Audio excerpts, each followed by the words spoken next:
At ito na nga ang magiging tunay na dahilan kung bakit kailangan nating abangan ang Batang Quiapo.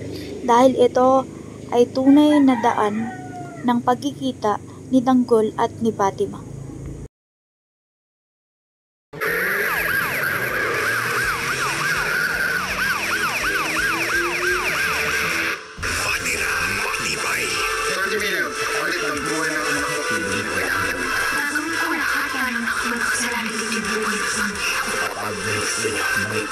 Magpapayad lahat ang kumuha sa akin mo. Luwin ko sila ng buhay. Matira ang bastuso.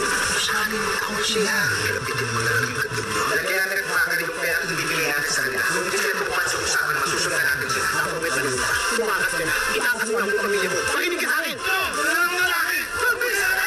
Wala pa sila ako. Makamatay na sila.